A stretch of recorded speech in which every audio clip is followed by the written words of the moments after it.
Kalagayan ni Kris Aquino, lumalala nga ba? Magandang araw, mga kaibigan. Tunghayan natin ang pinakabagong update ukol kay Kris Aquino at ang kanyang matapang na laban sa kalusugan. Sa kabila ng mga pagsubok na kinakaharap, hindi nagpapatinag si Kris Aquino sa kanyang pangako na ipagpatuloy ang paglaban. Nag-uumapaw ang tapang ni Kris Aquino sa pagharap sa bagong taon, ngunit ang kanyang kalusugan ay patuloy na nagiging mas kritikal. Ibinahagi ni Kris ang kanyang pakikipaglaban sa mga kakaibang autoimmune diseases na bumabalot sa kanyang katawan, tulad ng Churg-Strauss, EGPA at CREST syndrome. Ngunit ang pinakabagong pag-atake sa kanyang kalusugan ay ang SLE o Systemic Lupus Erythematosus, na nagdudulot ng mas maraming pagsubok sa kanyang kalusugan. Sa kanyang Instagram, nagbahagi si Kris Aquino ng 3 bahagi ng video na naglalahad ng kanyang laban sa mga aktibong autoimmune diseases. Inilahad niya ang mga sintomas ng SLE o lupus, na itinuturing na pinakakaraniwan sa mga uri ng autoimmune diseases. Ipinakita ni Kris ang kanyang naging reaksyon nang malaman ang resulta ng kanyang blood panel. Sa pamamagitan ng mataas na ANA count, mataas na inflammatory numbers, anemia, at ang laging pagtaas ng kanyang blood pressure sa gabi, malamang na nasa simula pa lang siya ng SLE o lupus. Ayon sa Center for Disease Control and Prevention, CDC, sa US, ang SLE ay isang autoimmune disease kung saan ang immune system ay umaatake sa sariling mga tissues, nagdudulot ng malawakang pamamaga at pinsalang tissue sa mga apektadong organs.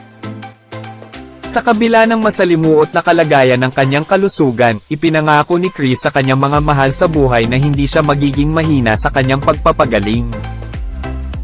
Sa kabila ng lahat, nananatili siyang matatag at lumalaban. Sa iba't ibang post, ipinakita ni Kris ang kanyang sarili habang sinusuri ng mga profesional na nagbibigay ng gamutan.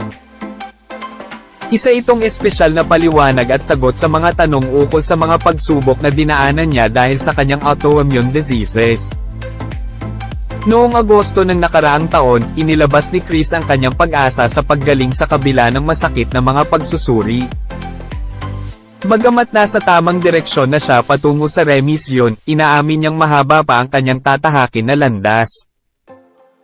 Naninirahan na si Kris sa California kasama ang kanyang mga anak na sina Josh at Bimby. Sa kabila ng lahat, madalas ding makitang kasama niya si Batangas Vice Governor Mark Leviste, ang kanyang dating kasintahan.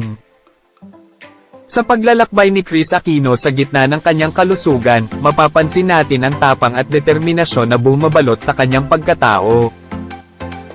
Ang pagbubukas niya sa kanyang personal na laban ay nagiging inspirasyon para sa marami na sa kabila ng mga hamon, maaari pa ring mangarap at magsikap para sa paggaling.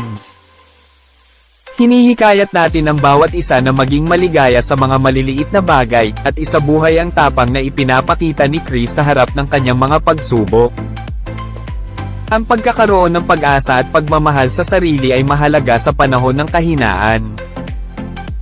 Maraming salamat, mga kaibigan, sa pagtutok sa ating video ngayon. Sana'y nagustuhan ninyo ang mga kwento at impormasyon tungkol kay Kris Aquino. Kung mayroon kayong mga tanong, komento, o gustong ibahagi, huwag mag-atubiling mag-iwan ng inyong feedback sa ibaba. Para sa mga susunod na update at makabuluhang kwento, huwag kalimutang mag-subscribe sa ating channel at pindutin ang notification bell para laging updated. Maraming salamat po sa inyong suporta, at hanggang sa susunod nating pagkikita. Mag-ingat po tayo lagi. Mabuhay!